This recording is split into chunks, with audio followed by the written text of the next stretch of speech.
It's June 13th. I'm your host, rdizzle408, with my co-host, ML. Before we begin, a few rules. We are open to all opinions shared on our show in a civil and polite manner.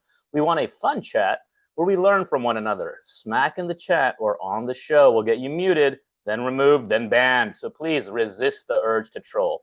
Though we are unaffiliated with Mark Halperin's show Two-Way, what we do here is expand on the stories Mark covered and dig into what was missed. We like to expand on these topics, have a good time here.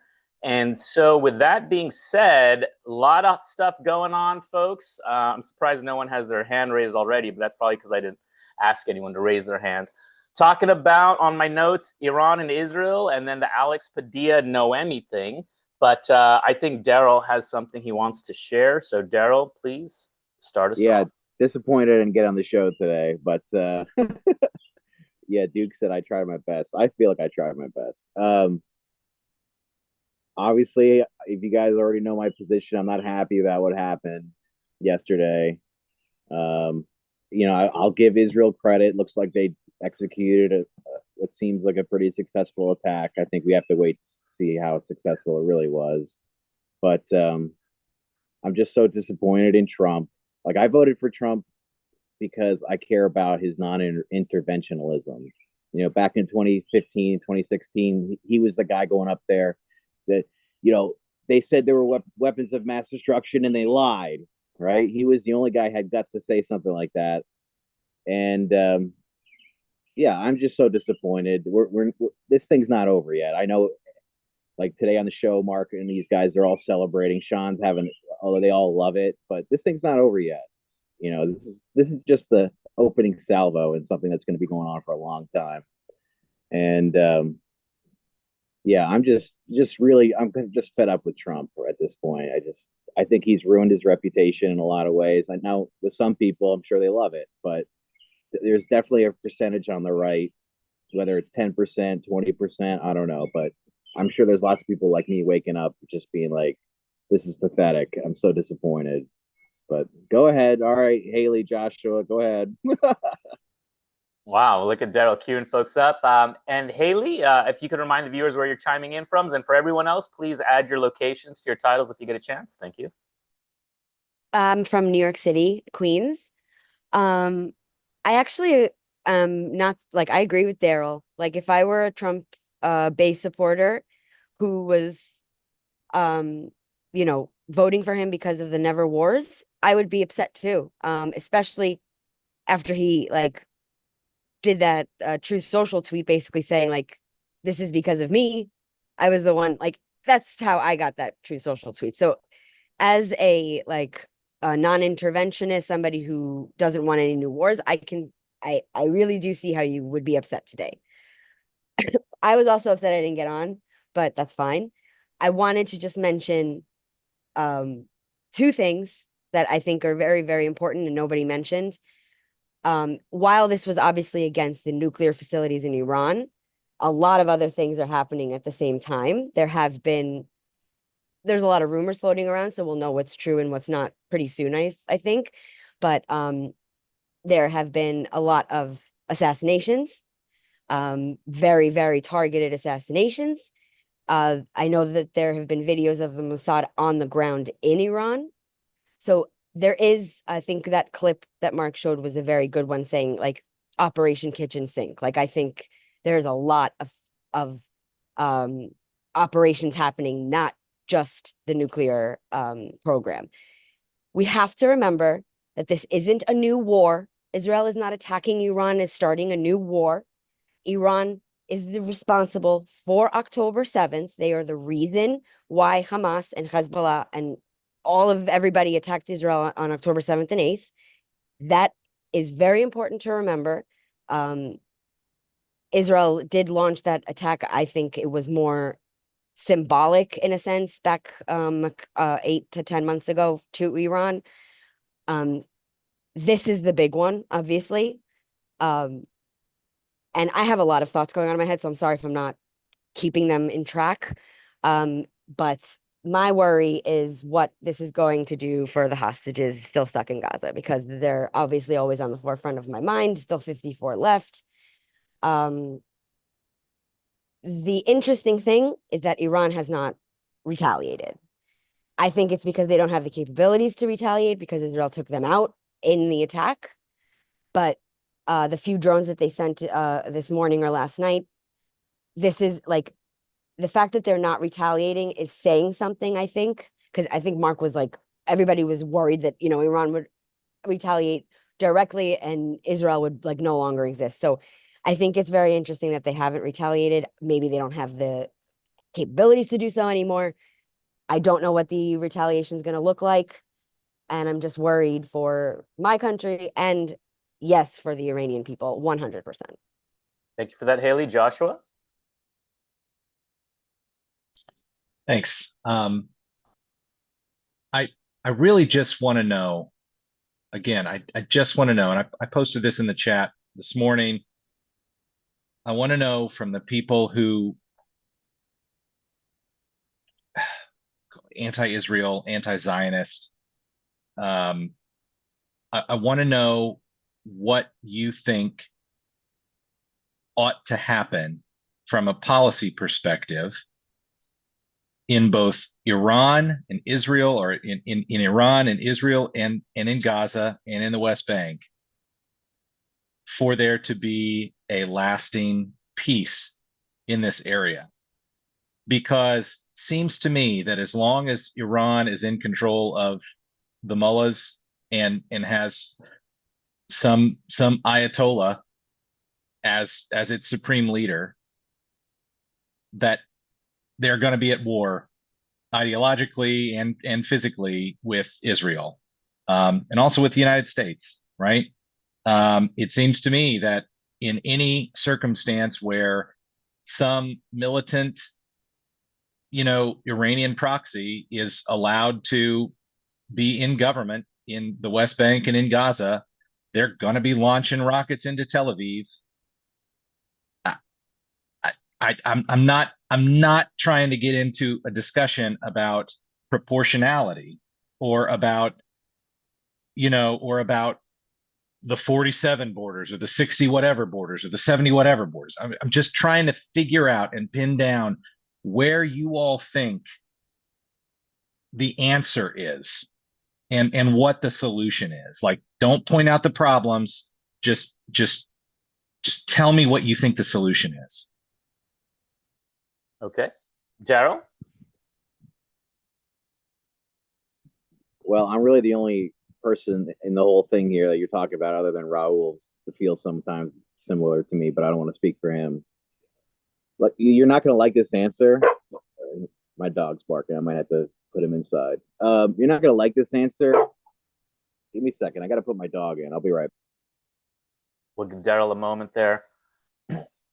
I would hope, Joshua, the best outcome out of all of this, I don't know how many years it would take, but would be treaties, right? I think the Abraham Accords was a step. I believe one thing significant in the Abraham Accords was Egypt finally turned over 2 islands to Saudi Arabia. I'm getting along the weeds here. Daryl's back. So Daryl, please resume. Yeah, you're not going to like this answer, but I think this is the trap that Israel gets the United States in. This idea that like we have any kind of responsibility to fix their problems. Like, you mentioned, Iran could be a threat to the United States. Well, they're only a threat to the United States because we're best buds with Israel and we do whatever they want. We give them guns and weapons.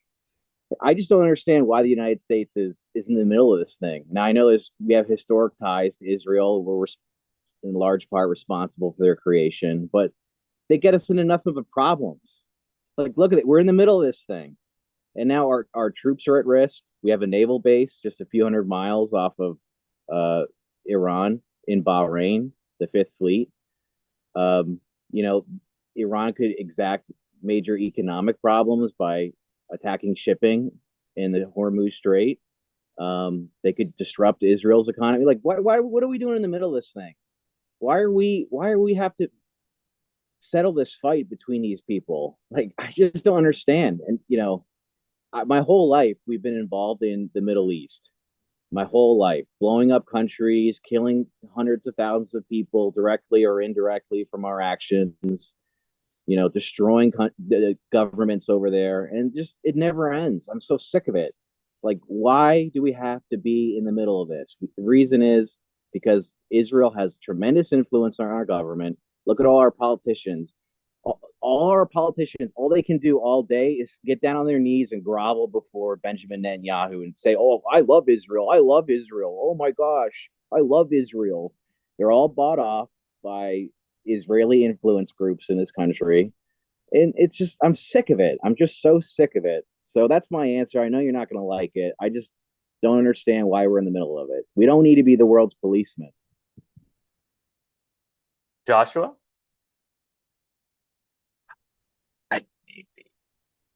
Daryl, it's not that I like or dislike what you said. I don't even consider that an answer to my question, because you really avoided you avoided my question, and I understand your position as far as America is concerned. I'm still waiting for someone to answer my question about what about what needs to happen in Iran and in Israel and in the West Bank and in Gaza for there to be a lasting peace. Are we It's not still our talking problem. about it? Yeah. Okay, so your answer is you don't care to answer because you don't It's not, because you don't care. it's not that I don't care to Right. answer. The Okay. answer is it's not our problem. Like, that's their problem. Okay. It's Israel's problem. Let them deal Okay. with So it. so you don't even hypothetically want to engage with the question then because it's not our problem. I don't want to engage with the situation because all it does is draw us closer into a conflict. I mean, just look at our country. We blew up Iraq in a large part because Israel wanted us to. Okay. Syria, Dude, I another was one. there. Libya. Yeah. Yeah. Okay. I mean, look, I respect your service and I appreciate you signed up, but and I don't want to speak for you, but I mean, do you feel like it was a waste of time being over there in Iraq? I don't know. I don't want to speak for you, but I wish you didn't have to go there, is what I'm saying. I wish you No, could no, have signed up and done some peaceful service. oh, man. Yeah, okay. I understand that. I understand that. America has vital national interests all over the place. Most of those vital national interests are economic interests. We have an interest in maintaining operational and open trade lanes.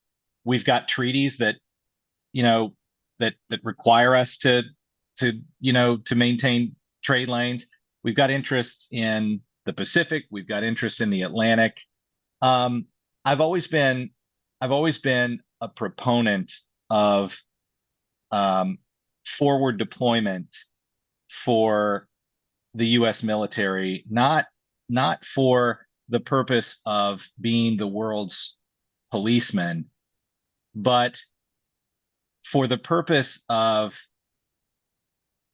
maintaining relations that are mutually beneficial between us and our allies, and also to put us in the position to exert soft power through the threat, a little bit of the threat of hard power. I don't think we ought to engage in nation building. We saw that didn't work in Iraq and Afghanistan, both when those wars became nation building wars. But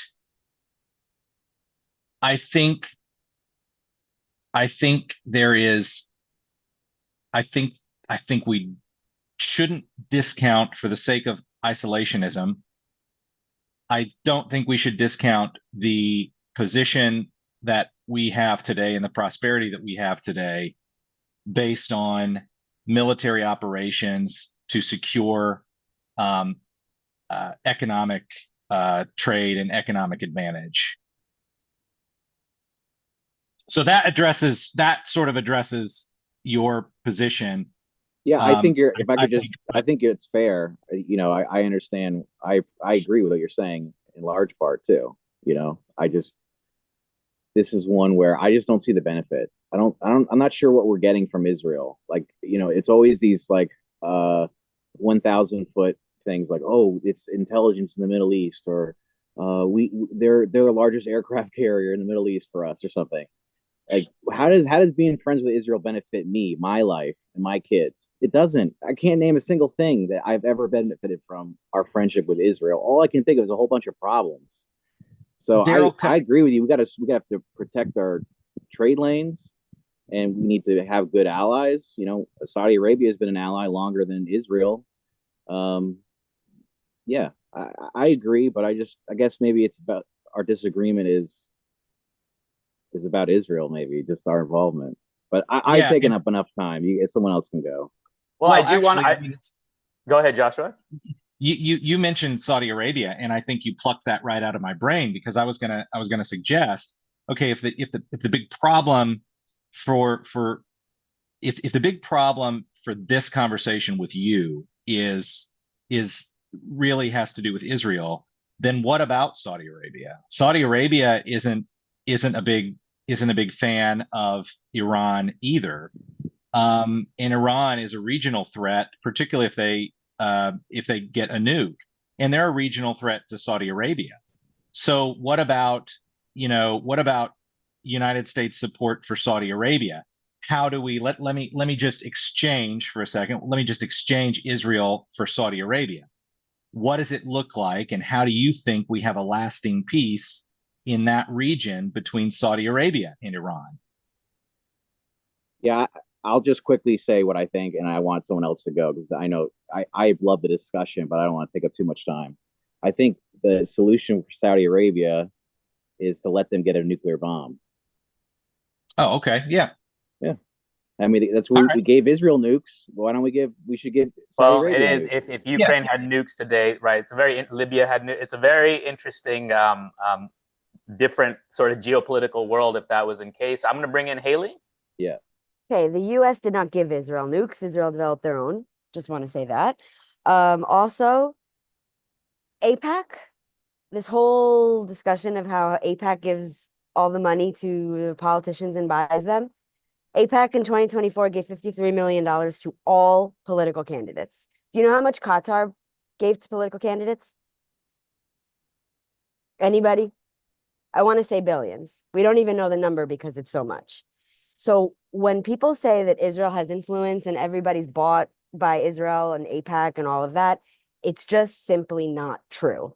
And compared to the other lobbyist groups who do give so much more money to politicians, including Qatar, I just want to say that. Second, third, whatever. Um, I think what was discussed about Saudi Arabia is really important. Saudi Arabia today, I'm sure behind closed doors, because they can never say anything publicly, is celebrating. Celebrating. They are doing their whatever they can to show like their support behind the scenes. This is what they have wanted since the beginning of the nuclear program. They hate Iran more than they, I think, hate Israel, which is the reason why they're flirting with, normalizing ties with Israel. This is only going to be good for the Middle East because of Saudi Arabia, because of the continuation of the Abraham Accords, which is literally what this whole thing is about, in my opinion. Once they get rid of the nuclear program in Iran, Saudi Arabia is going to be, I think, much more willing to come to the table, and there will be Abraham Accords Part 2.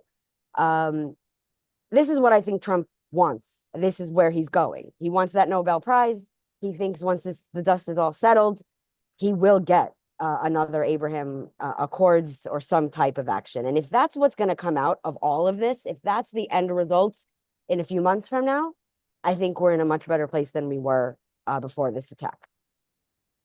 Thank you, Haley. Jen from Oklahoma. Well, let's talk a little bit about Iran and the history since 1989. So imagine, I can't even necessarily think of a name, but imagine the most extreme fundamentalist Christian taking over the United States and demanding, backed by tremendous force, making everybody in the country adopt the belief and every rule that a fundamentalist Christian would want. That's what happened to Iran in 1989. 79. 79. Yes. Yeah, sorry. Yeah, it was when I was in college.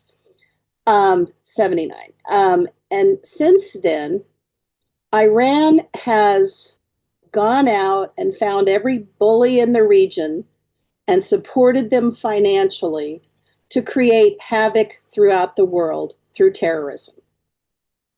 They have declared ever since 1979 their hatred for America. They hated America prior to everything because of we back the Shah. And their ultimate goal after Israel is to take out the U.S. They have not been quiet about that. That has been stated many, many times over the decades. So, I'm just, yeah, we're the big guy in the region too. We can be pretty much a bully. There's no question about that. And I think it was a terrible the outcome of trying to do nation building and build democracies in the Mideast was a huge, huge mistake, waste of time, waste of resources, and a terrible legacy with all the people that were injured and hurt. I mean, it's very sad that turned. I'm sad that turned out to be the case. Everybody lost a lot of blood and treasure in that. So I'm not necessarily supporting that we go in with a mighty fist either, but I just don't know what outcome you think is possible with a regime that has at its core the destruction of Israel and the West, especially through the USA. So I'm just not sure what outcome you think there can be, and that if you think isolationism with Israel, on not supporting Israel is going to benefit us in any way. They're not going to change their mind about us. Thank you for that. Thank you for that, Jen. And I would like to, I guess for the viewers out there, right, I've been hearing again about Zbigniew Brzezinski, the grand chess game. And that really, his interview where he says we provoked Russia into invading Afghanistan. Provoked means that's code for the U.S. deep state partnered with so-called jihadis, right? Jihad is an inside job, by the way. Jihad is about the true meaning of jihad is it's an ego check. It has nothing to do with bombing and all, unless you get into the history of Islam when it went one way and then the other way. But it seems like the deep state has always chosen that other way, okay? And in 1979, we played it before, but I encourage the viewers to look it up, right? The claim is Jimmy Carter wrote 4 checks of $100-something million each, totaling $660 million to Ayatollah Khomeini, and that weapons were delivered via Israel, okay? So the whole Ayatollah, right, it's like getting rid of Lincoln, putting in a pope over the U.S., and then you never have a president anymore. You just have these councils. It's a very crazy situation. The deep state's involved with that. Let's talk about it. Daryl? Yeah, a few things I want to respond to. I feel like I have to respond because I'm the only person on here who's arguing the other side of this thing. As to like APAC, okay, yeah, Qatar and Saudi Arabia and all these other countries, they give money. Every country gives money, okay.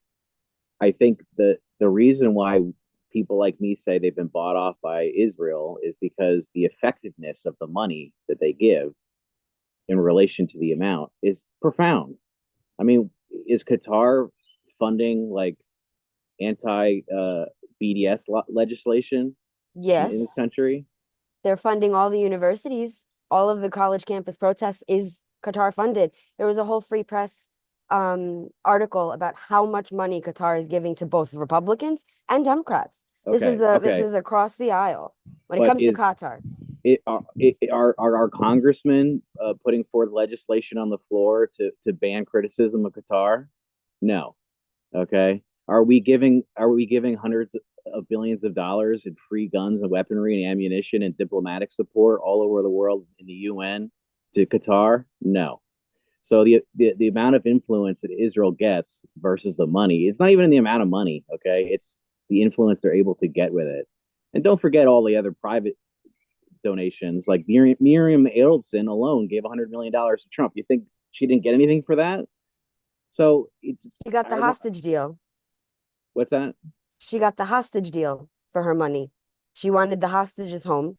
That's why she gave him the $100 million. That's why she supported him, because she thought Trump was the only one who would be able to bring home the hostages. Yeah, regardless that they're Republicans and they would never give to a Democrat. But she is the only Jewish billionaire, millionaire, whatever, that gave to Trump. Like Israeli. I meant Israeli. Obviously, there are other Jews giving for other reasons.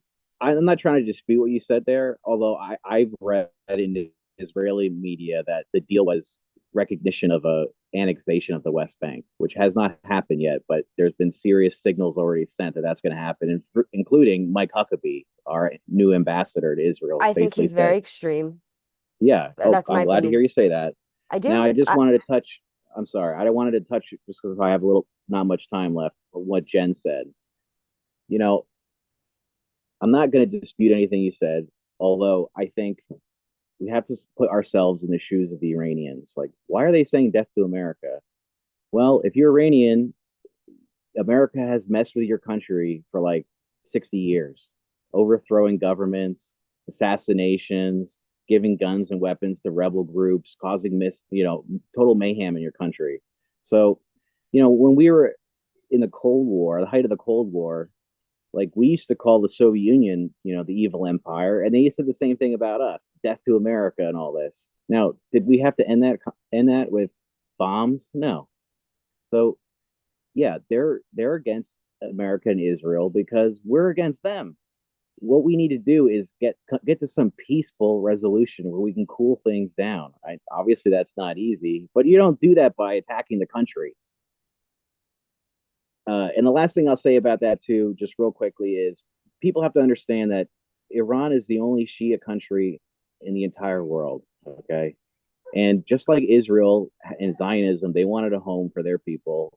The Shia, they want a home for the people who believe in Shia Islam. And, Saudi Arabia is against them and all these Gulf states because they're Sunni too. There's a religious element. So these people feel threatened. They feel it's an existential threat. Why wouldn't they consider us their enemies? We have to put ourselves in their shoes sometimes. Haley?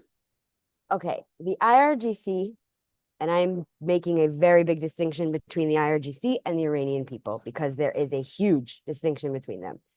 The IRGC is not a government that can be negotiated with. They are a totalitarian Islamist regime. They believe in Sharia law. They subjugate women to the point where women are being brutally assaulted and disappeared and taken off the streets. There is no rights for women. Most of the young population brutally and vehemently hates what's happening. We talk about the Iranian Revolution because if anybody had ever seen pictures of Iran in 1970, they would see that they were one of the most progressive Muslim countries. Now they are not. They are not like the UAE. They are not like Bahrain. They aren't even like Saudi, who is trying to modernize after a few years. They are taking their own people into the Middle Ages. They want complete control over their citizens. Now, regardless of the fact of regime change and all of that, we should not be nation building. We should not be taking leaders out. That's not what I'm advocating. I don't even want Israel to do that. I do want to mention that if the United States pulls back off of the international stage, we leave the door wide open for China, Russia, and any of these other players to become the quote unquote policemen of the world. Do we, as Americans, want to follow the lead of China? I don't think anybody here wants that. Do we want to follow the lead of Russia? I don't think anybody wants that. That's where I come from. I'm not a neocon, but I do believe that the United States has a role to play on the international stage. I understand what you're saying, Daryl. Like let's look at it from their point of view.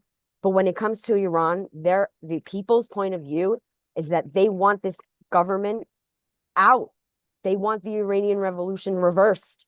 I mean, there are no signs, I mean, no shortage of signs in the last, I don't know how many years they've been doing this, the women's revolution in Iran. I mean, they're fighting back in any way that they can. I think Israel is opening a door for the Iranian people to finally take their own sovereignty into their own hands. And I think that's what Israel ultimately wants. But it is up to the people. And I think the world should leave it up to the people, because the people in Iran, and I'm very sure about this, want the same thing as America does and Israel does. And that's what people on the left in the United States don't understand. These people are Islamists. This regime, this government, I'm not talking about the people, they want to control the world. They play the long game. It's not about next week for them. It is about 10 years down the line for them. They want first the Jews gone and then the infidels gone. And that's their belief. That's their stated belief as Islamists, as people who have Sharia law in their own country.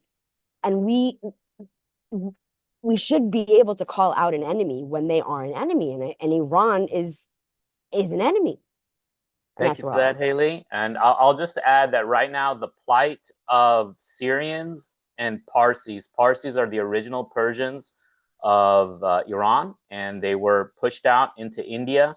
And you will find that the Parsis and the Syrians, right? This is getting biblical, okay? They have been displaced. There's a lot there that we could dig into further. But Joshua, you got your hand up. Thanks. Yeah, I mean, Haley really hit the nail on the head about American interests and about not creating that vacuum by leaving. And again, look, like you can see what happened in Afghanistan too. And let's not talk about how we got into Afghanistan or what happened in Afghanistan, but when we were there, the Taliban wasn't there. When we were there, Hamid Karzai was corrupt, and they certainly acted like, even though Afghanistan isn't Arab, right? They certainly acted like a traditional Arab republic when we were there, right? When we had moved the Taliban out. But it was definitely better for the people. It was definitely better for Afghanis when we were there. And it wasn't costing us a whole lot to do it. And then when we left, what happened? Right? So, and then I guess my worldview is also built on situations like, the genocide in Rwanda, where the UN totally abdicated, any amount of peacekeeping efforts that that they wanted to, when General Romeo Dallaire wasn't given ammunition and expected to do what, right? When the Clinton administration sat back and watched as this genocide unfolded in front of their face. And again, I'm not, intervention is a double-edged sword. It always is. It always is. But look at Rwanda and the things that, the opportunity to prevent suffering that we had, that we ignored. Look at Bosnia, look at Kosovo, look at some of these other places where intervention worked, right? Look, ideally, if we could get, have some sort of military alliance, or at least a temporary military alliance between Israel, Egypt, and Saudi Arabia, we could provide command and control and some funding, and we could take out Iran, the Iranian government, like that. To be honest, sometimes they just need to be gone. Like, sometimes they just need to be gone. If that happens, I just want to jump in, and I gotta leave soon because I gotta take my daughter to the dentist. But Like, if there's a regime change of any kind in Iran, you're going to get a civil war, guys. This is a huge country, all different kinds of groups of people, lots of guns and weapons, high powered weaponry. It's going to be a disaster. Disaster. Sorry, just to ask Daryl, but isn't that what like leaving it up to them means? Like if they somehow topple this regime, isn't that leaving it to the Iranians? Not if it devolves into like hundreds of thousands of people, maybe millions getting killed and slaughtered. Like, that's not a good trade off for me. Like, there's a peaceful way to do this. I mean, Saudi Arabia, we talked about Saudi Arabia. I mean, you want to talk about a group of wackos, the Wahhabists, a bunch of psychos who controlled that country. But now, because they're not under existential threat, and through commerce and capitalism, they're modernizing. This MBS guy, he's all business. So, like, that we should be going with that model. We have to figure out a way to make Iran feel secure. And all these issues, I agree with you. It's not a great place. Women don't have rights and all that. All that could have been said about Saudi Arabia just 15 years ago. There's another path. That's all I'm trying to say. There's a peaceful way out of this. There is a the elephant in the room. It's the old Sufi poem. It's an old poem. It's pre-Sufi, but someone's grabbing the tail. They think it's a rope. Someone's touching the side of the. They think it's a wall, right?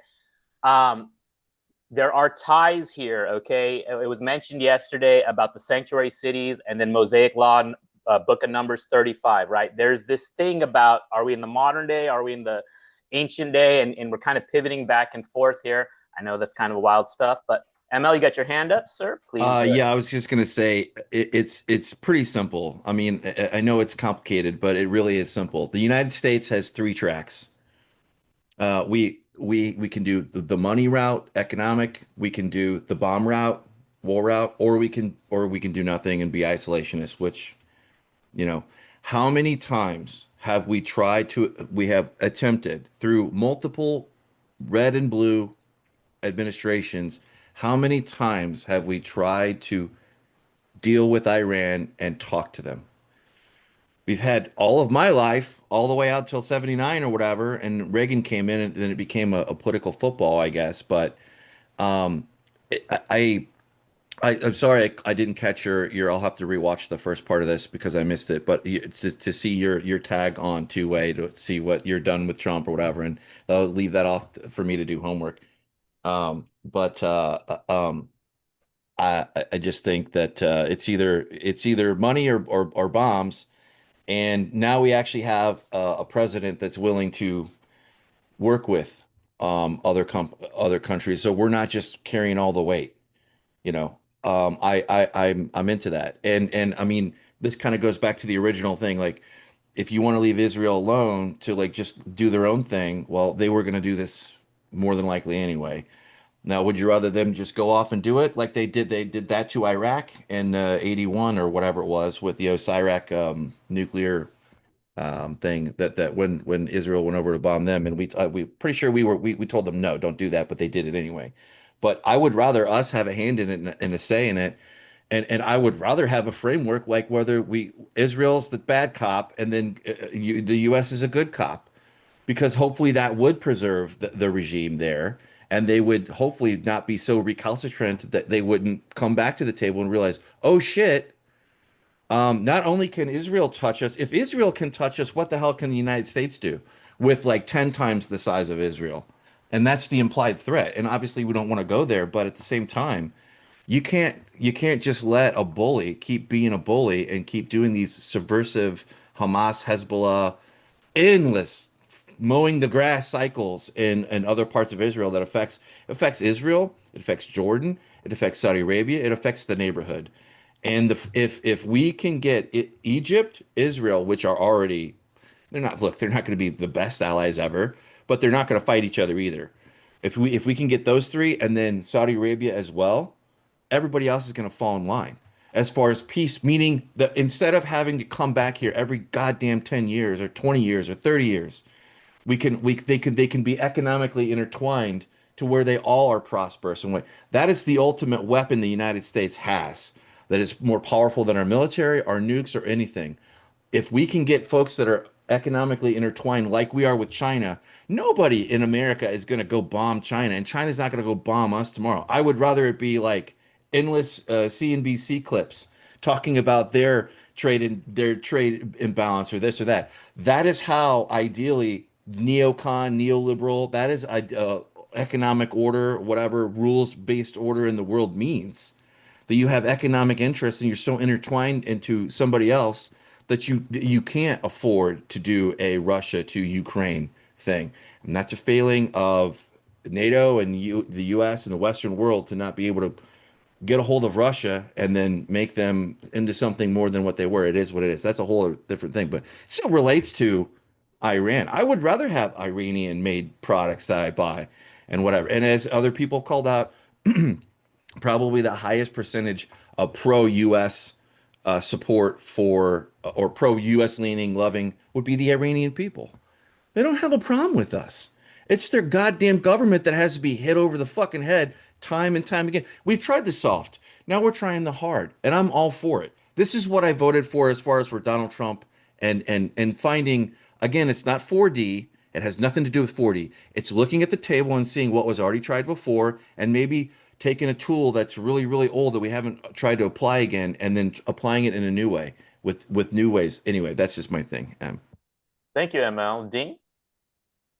Yeah, I'll say that ML talked about an article yesterday that shocked me from last night's show. That and this is I think Trump did try for the peaceful solution. He gave the process 60 days to get some type of resolution, some type of deal with who I consider, just my opinion, a bad actor, the Iranian government. And we have seen what they do to inspectors. We have seen what they do to the deal process, delay. We have seen what they did when they had the money, fund Hezbollah, fund Hamas, and President Trump gave them 60 days. And on what shocked me, I had to look this up. I believed you, ML, but Reuters, CNN, Wall Street Journal, ABC, all said, yep, day 61. Israeli came in with a very all-encompassing, Israel rather, came in with an all-encompassing plan. And now I pray that all sides figure it out and it gets taken care of quickly. I go back a little bit further. Deborah, I think, mentioned it, or my disdain for Iran started in 79. I grant you, if you're older than that, I don't know what the history is. I just know they took hostages and kept them until Reagan came in. And Daryl, who I think has left, is the man is, if you've ever seen him with his kid, you know he's a thoughtful person, and it does give me pause to think that there's somebody out there that has the views that he has, and the way he presents them is compelling. But then I have to go back to just the history that I know, and I know that in the first Iraq war, when they went into Kuwait, and by the way, they went into Kuwait because the Iraqis thought they were signaling to the U.S. that they were going to make this move with a buildup on the Kuwait border, and nothing was done or said by the U.S. And that was taken by Saddam Hussein as a green light for the invasion that he then took. Furthermore, once the coalition was built to take on Iraq at that time, the first bombs did not fly towards the coalition forces. They flew into Israel.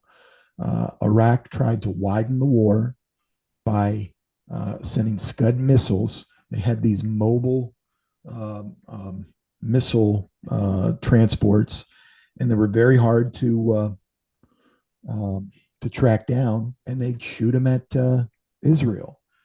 And President H.W. Bush asked Israel for restraint, which they complied, which I can't imagine. You're shooting at me and with large missiles, and you're asking for us to do nothing, and they did. I think Israel has shown great restraint throughout the years. And then October 7th hit, just like 9/11 hit in the U.S. And well, guess what? It's a whole new world. We're not living in a world where people are not attacking us in our own borders.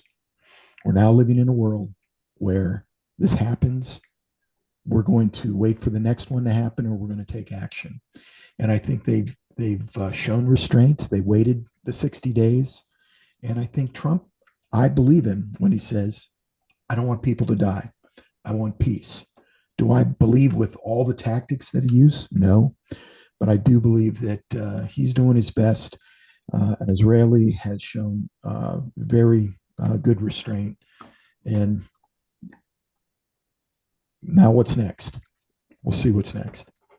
Thank you, Dean. Yes, and I would like everyone, especially the YouTube audience, to trust but verify, because 9/11 was mentioned, right? And the claim is Al-Qaeda attacked us on 9/11.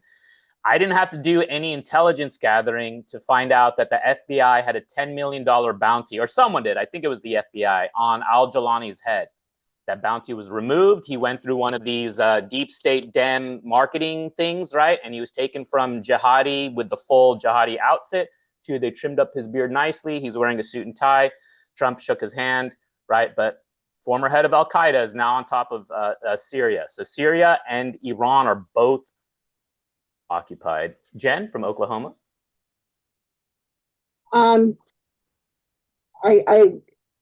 I think what the things that Dean brought up were good reminders of what's happened in the past. I had a lot of Iranian friends in college when that all happened in 1979, and their world changed overnight. A lot of them took years for them to be able to get back to even visit in the country and visit their families, because they definitely didn't want to go back and live there.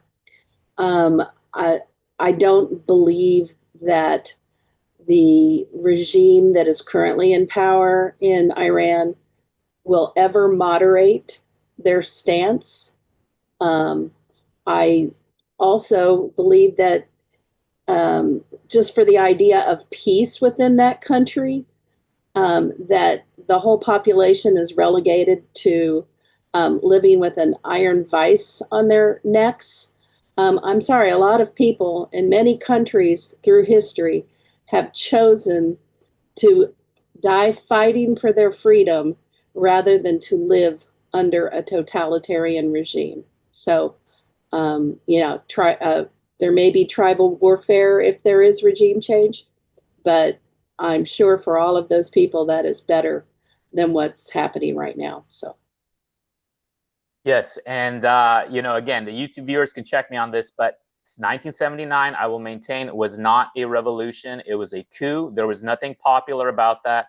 Okay, the Persians, the whole of Middle East, under Iraq, under monarchies, pro-West, just like me, sounding almost like me, maybe with a British accent. Okay, and then some naughty things happened by the deep state. Joshua? Yeah, I think when the Shah was, I think it's been verified at this point that Mossadegh was democratically installed, and then the CIA had a hand. Well, the USSR was in the background there, so it gets a little, but fair enough. He was. There are just.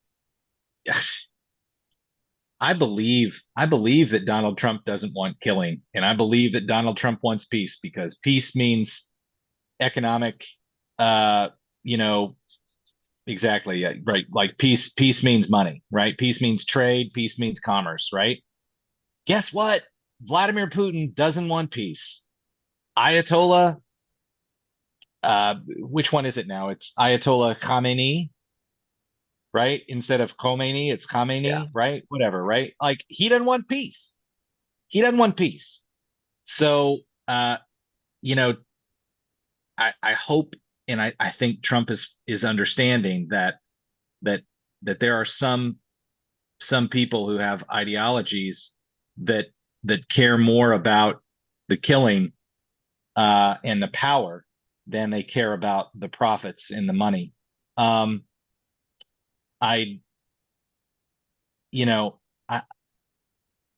Some ideologies are like ISIS, right? Like, when ISIS, I was in my second year of law school when I heard that ISIS had taken control of a city in the Al Anbar province in Iraq that I had spent 7 months patrolling through and helping establish some trade and some business growth in that city during the surge.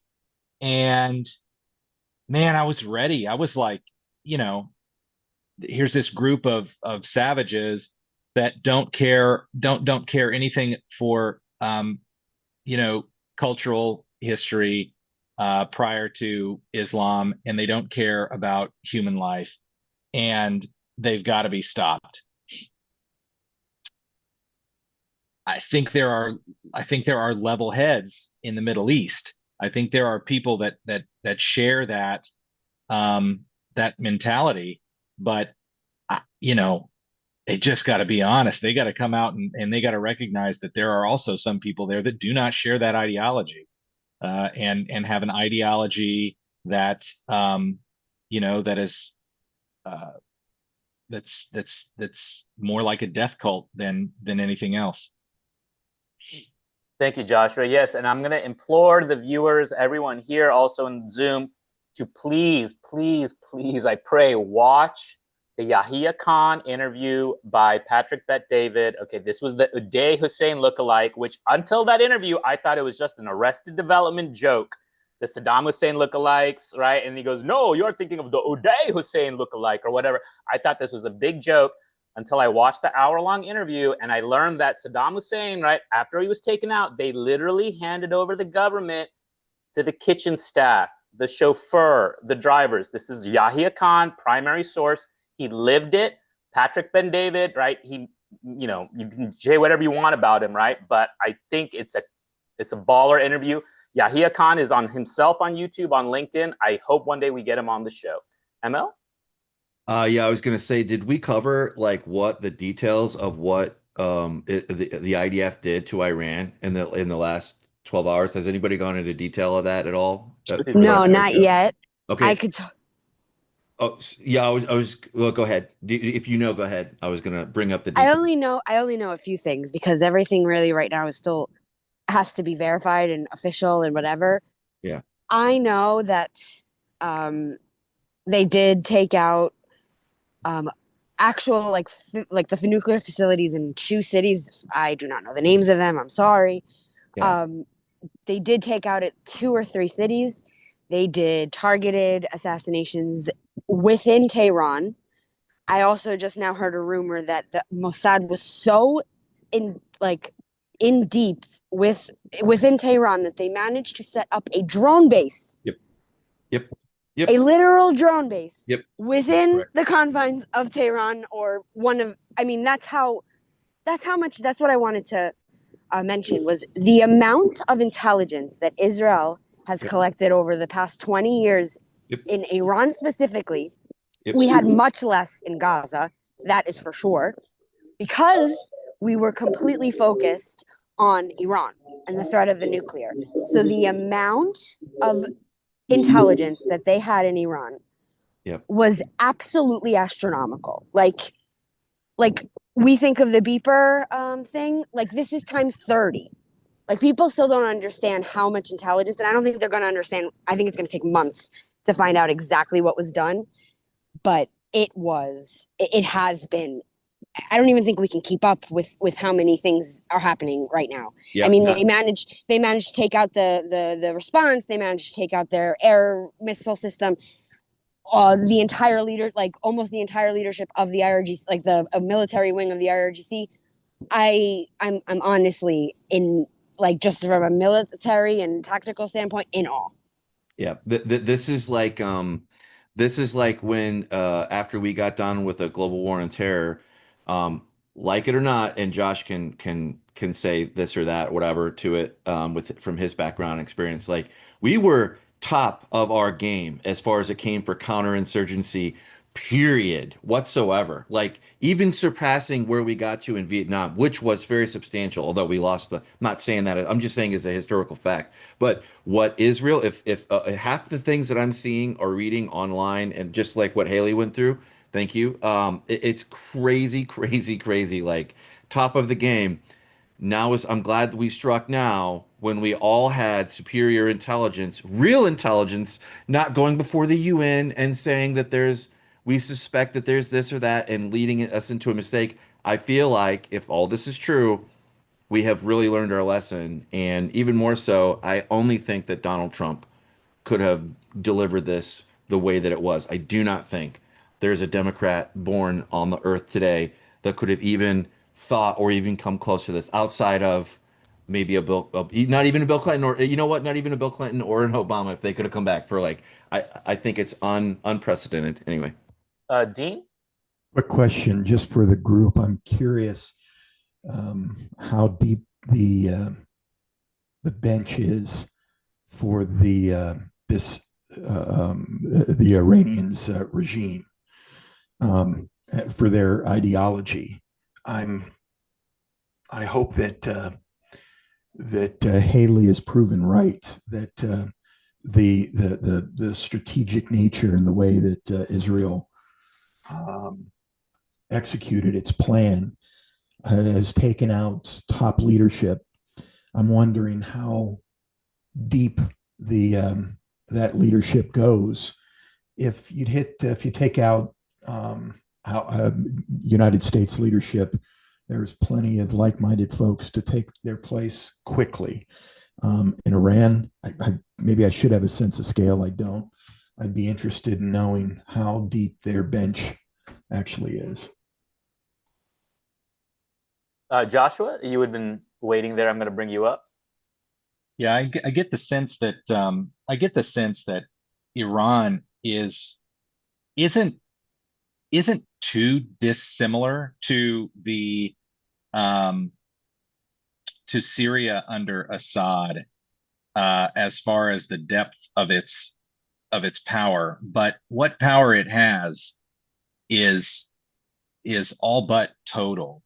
So the Alawites, Assad in Syria was a member of the Alawite community, and the Alawites were a minority in Syria. And I don't necessarily think that I'm not trying to suggest that Iran is a Shia minority country, but I'm suggesting that the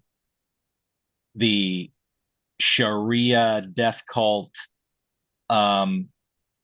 Islamist support is probably much smaller and much more shallow, but they had all the arms, they have all the weapons, they have all the governmental control, and so that's the problem. And we saw certainly that they don't have. And I don't know what it is now. We're almost a generation since the Green Revolution under the Obama administration when that happened, right? Like we're almost a whole generation since then at this point.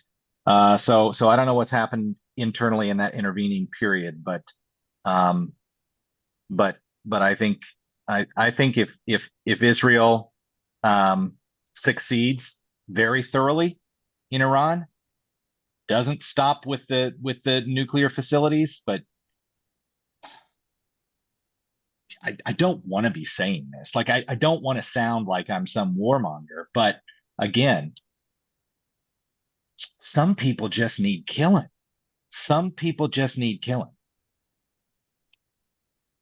Well, yeah, I've said that unless we pass a law banning the masks in public, it's just never going to. I mean, some people only respond to the law to that physical, whatever that level. You have to up the ante. Jen? Well, I was just going to say, when I was in high school, I was very active with Model UN and then also in college. And so this was back in the mid 70s up through about 1980. And I'll tell you, 90% of the resolutions that were there involved either Israel or apartheid in South Africa. Those were just kind of the two big issues that were constantly the thing. And the UN really hasn't changed. I mean, although the UN initially helped form Israel, the UN has been very, I want to say, anti-Israel ever since. And so any expectation that the UN would ever back Israel in anything is, well, it just would never happen. So. Hey, Andre, since you haven't spoken, I'm gonna bring you in here, please. I just want to comment on the UN part. We're definitely going to have hearings about this, Security Council. Some people might bring it up at the General Assembly. Full supporter of Israel and what it did. Blowback about about acting unilaterally and not. We went through the motions we didn't just go through the motions. We spent 2 years in the United Nations getting the sign off for the Iraq invasion, blah, blah, blah. This is not the kind of operation that you need to publicize publicly. Obviously, this is a covert action, but this is just going to be more blowback on Israel. And that doesn't help. That doesn't help the international alliance in the long term. So in addition to what people constantly will point out at the United Nations are the deaths, the death toll from Gaza, civilian deaths. And there's, even with all the protections Israel is doing, there's still the hard numbers that you have to deal with, and that affects Israel's voice at the United Nations. This is just going to be another knock on them, and that's just going to degrade the possibility of people getting together at the United Nations to do anything meaningful. Thank you, Andre. Haley? Okay, I could go on for 2 hours about the UN. I just want to point out that on their Human Rights Council, they have countries like Saudi Arabia and Iran and North Korea and people who are the worst perpetrators in the history of the world of human rights. And they're all sitting there judging Israel. I think there have been something like 700 propositions condemning Israel and something like 6 or 7 condemning the other countries. So that's besides the point. I think the UN is a waste of money, and the entire thing should be made into a shopping mall. Anyway, I wanted to touch back on what Joshua said, which I agree with like 1,000,000%. The biggest thing that's not being taken out of this whole conflict is the fact that Iran are an Islamist regime, and that I think the mistakes that we have made over the past 100 years of nation building is the reason why so many people are against this action. They don't understand that sometimes there is only one way you can deal with someone who wants you dead. And it's not, and I want to just mention, the ballistic missiles that we took out yesterday have the capabilities of getting to the United States as well as, obviously, Israel. When they mean death to Israel, death to America, they mean death to Israel first, because we are the only country in the Middle East, in their region, that is pushing back against them. And then they mean death to America because that is their big enemy. They look at Israel as just the gate that they need to break through in order to get to America. There are enemy countries in this world, and we have become so desensitized to that because of all the past mistakes that the U.S. has made in the Middle East, that people are not recognizing a true enemy when it looks them in the face. Thank you for that, Haley. And let's see if I can pull this off in closing, right? So Shia from Ali being, I think he was the stepson or adopted son of Muhammad, right? And what happened was there was a power struggle. The hope was that the Ottomans or pre-Ottoman, Abbasid, whatever the caliphate, Turkey, that region, right, would become enlightened. Okay, well, Ali, he was like, no, I'm not giving you the blessing, right? And so then the Caliph was upset. They chased Ali down. Ali's people fled, and they chopped off Ali's head. Okay, so this is where Shia, you'll see they do this backslapping ritual. It's in commemoration because for them, that's their Jesus who was martyred, right? Unfortunately, though, the Shias that took refuge in Persia, right, it went from refuge to now we're overthrowing you and we're plundering you. Okay, but so that's Shia from Ali, Ali from Muhammad, right? Muhammad, okay, let's trace it back. The Arabs, Hagar. Who was Hagar? Hagar was the servant of Abraham, right? When Abraham couldn't bear kids, he had kids through Hagar, right? And then there was a skerfuffle with when Abraham did have kids, so Hagar was pushed out, right? She encountered an angel of the Lord, and you're going to also have many children, right? So then if we take Abraham back, Deuteronomy 26:5, folks, Deuteronomy 26:5, you will go before the Lord and say, your father was a wandering Aramaean, right? Abraham was the wandering Syrian, okay? So for those really getting deep into the Greek myths and Hindu stuff, people like me, we believe Syria, all of that was part of ancient India, right? This is one big family. Genesis 14:18. Abraham goes to who? Shem, Melchizedek, right? High priest, and king of Salem, which corresponds to the first line of the Shahnameh. So that's your history ending there. I want to thank everyone for joining today's show, and we're about to close out here. Then folks can hang out with us on Zoom, or you can join us from YouTube and hang out with us. Sorry if we cut anyone off, but that's a wrap. Remember, you can catch us live Monday through Friday from 10 a.m. to 11 a.m. Eastern. It's your chance to join the conversation and have your voice heard.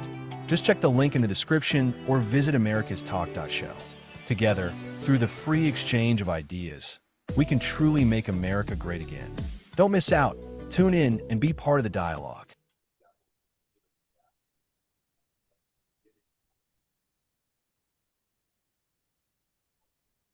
All right.